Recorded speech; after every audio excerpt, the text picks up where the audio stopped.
बिस्मिल्लाहिर्रहमानिर्रहीम। अस्सलाम वालेकुम। आप कैसर खान यूट्यूब चैनल देख रहे हैं। आप लोगों की दुआओं का और मोहब्बतों का शुक्रिया जो आप लोग दे रहे हैं। मैं सुन रहा हूँ, देख रहा हूँ, पढ़ रहा हूँ इंतहाई तवज्जो के साथ वो तमाम चीज़ें। शुरुआत करते हैं नेशनल न्यूज़ से, पाकिस्तान की नेशनल न्यूज़। और उसमें चौधरी शुजात ने परवेज़ इलाही की पार्टी रुकनीत को ही मुअत्तल कर दिया है और इल्ज़ाम यह लगाया है कि आप एक पार्टी के सूबाई सदर हैं, आपको ये इख्तियार किसने दे दिया कि आप अपनी पार्टी को उठाएं और पीटीआई में ज़म कर दें। ये तो मैंने आपको इख्तियार नहीं दिया। यहाँ पर चौधरी शुजात जो हैं वो अपने आप को मुस्लिम लीग काफ का सुप्रीम लीडर मानते हैं।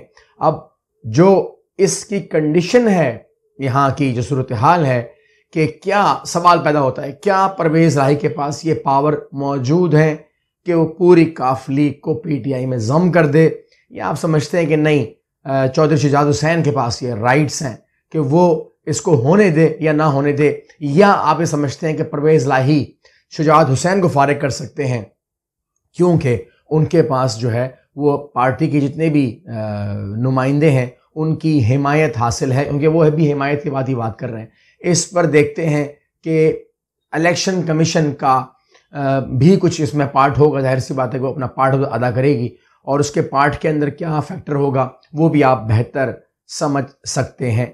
इसके अलावा कौमी असम्बली के अंदर हलचल है, अदम एतमाद की वोट की बात हो रही है। इमरान खान के पास नेचुरली ताकत बहुत ज़्यादा है। अगर आप देखें कि फॉर एग्ज़ाम्पल अगर हम सज़ा की बात करें तो आप इमरान खान को 100 बार फांसी अनाउंस कर दें, इस टाइम आप उसको कुछ भी अनाउंस कर दें, पावर की बात कर रहा हूँ, तो ये आप और मैं जानते हैं कि इमरान खान साहब को इस टाइम आप कुछ भी अनाउंस कर दें, जो सुप्रीम पावर है पाकिस्तान की, जो सदर है, वो किसी भी सज़ा को, यानी कि सुप्रीम कोर्ट की सज़ा को भी सदर जो है वो ज़ीरो कर सकता है। तो लिहाजा इमरान खान के पास पावर बहुत ज़्यादा है। एक बात तो ये हो गई।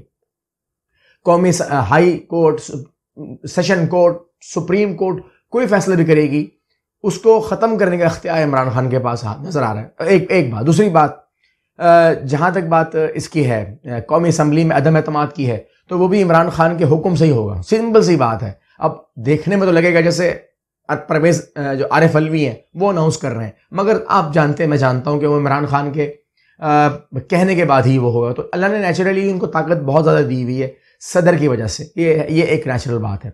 लेकिन इस बात को एक इंसान नहीं समझ रहा और उसको जो है वो अल्लाह ना करे कोई नुकसान उसको हो, लेकिन ये है कि भारत, क्योंकि उसने जाना है कॉलेजेस के अंदर, यूनिवर्सिटीज़ के अंदर, और लोगों को बताने जाना है कि 26 जो वो होता है लीडर, वो क्या होता है, ये बताने जा रहा है।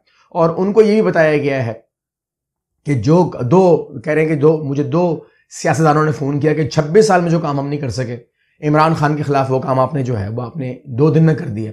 तो मैं सोच रहा था उन्होंने क्या ऐसा कारनामा कर दिया है कि जो बहुत ज़्यादा उन्होंने को हिला दिया है। उन्होंने कहा था सबको माफ़ कर दें, कासिम अली शाह ने कहा सबको माफ़ कर दें। तो इमरान खान ने कहा कि जो मेरे साथ हुआ है ज़ाहिरी तौर पे, जिन्होंने मुझे गोलियां मारी हैं वो भी माफ़ कर देता हूँ, लेकिन जो करप्शन हुई है पाकिस्तान के साथ मैं वो माफ़ नहीं कर सकता। और उन्होंने फिर जो मिसाल दी हमारे नबी हज़रत मोहम्मद सल्लल्लाहु अलैहि वसल्लम की, उसके बाद कासिम अली शाह को इस्लाम के एहतराम में अपनी बात वापस लेनी चाहिए थी, मगर वो उन्होंने स्टैंड ले लिया है। मतलब उन्होंने इस्लाम मुखालिफ स्टैंड लिया है इस टाइम कासिम अली शाह ने। इमरान खान के खिलाफ स्टैंड नहीं है इस टाइम, उनका स्टैंड जो है वो इस्लाम के खिलाफ है। अगर वो करप्शन को माफ़ करने की बात कर रहे हैं, डिमांड कर रहे हैं, तो ये मैं समझता हूँ। बाकी जो उन्होंने कहा मुझे ज़ाती तौर पर जो गोली मारी है या जो दस्ती के साथ जो कुछ हुआ है या जो कुछ भी वो कह रहे हैं कि जो कुछ भी हुआ है, वो कहते हैं मैं उसको शहबाज गिल के साथ जो वो सब माफ़ है, उसमें कोई टेंशन नहीं है, उससे बात हो सकती है करप्शन के अलावा। लेकिन कासिम अली शाह को जो है करप्शन माफ़ करवानी है, और ये करप्शन के अंदर पता नहीं ऐसा कितना कोई हिस्सा है। लेकिन बहरहाल बहुत बड़ा बजट है इसका भी, क्योंकि ये कह रहे हैं मैं पूरे पाकिस्तान में घूमूंगा, इतना बड़ा काफिला, होटलिंग, खाना पीना, अपना काम छोड़ करके, विदाउट फंडिंग हो नहीं सकता, क्वाइट फ्रेंकली वो नहीं हो सकता। ये करोड़ों रुपए का बजट होता तभी हो सकता है। इसके अलावा एक चीज़ चल रही है, वो है मेयर कौन बनेगा। तो यहाँ पर 3 पार्टियां हैं, आपसे सवाल करूंगा। Pakistan peoples party 93 votes, 87 votes Jamaat Islami. अब की बार पीटीआई के तमाम ऑलमोस्ट वर्कर ने जो है, मैंने देखा, मैंने बात की है, अवेलेबल था, मैं ग्राउंड के ऊपर मैंने बात की है। तो जो पीटीआई का वर्कर था उसने कहा हमको मेयर जमात इस्लामी का चाहिए, और अगर हम पीटीआई को वोट देंगे तो वो मेयर नहीं बना पाएगी। तो हमने वोट देना है ताकि कम से कम पीपल्स पार्टी का ना बन सके। ये मैंने सुना, जितने लोगों से मेरी बात हुई है मैक्सिमम, मतलब मैं एक रिसर्च कर रहा था या मैं एक आप कह सकते हैं कि मैंने जो भी कैलकुलेशन की, मैंने 20 लोगों से बात की तो 20 ने मुझे यही कहा कि हमारा वोट एमएनए और एमपीएस के लिए जब होगा तो फिर पीटीआई का ही होगा, लेकिन मेयर हमको जमात का चाहिए। लेकिन यहां पर सूरत हाल ये है कि अब जो तहरीक इंसाफ है वो उसने एक तरफ जाना है, या तो वो जमात की तरफ जाएगी या तो वो पीपल्स पार्टी की तरफ जाएगी। आप बताएं ये तीनों के अंदर आप क्या देख रहे हैं, क्योंकि तीनों के पास गोल्डन नंबर नहीं है और गोल्डन नंबर लेने के लिए दो पार्टियों का एक होना बहुत जरूरी है। What do you think about, हक किसका है?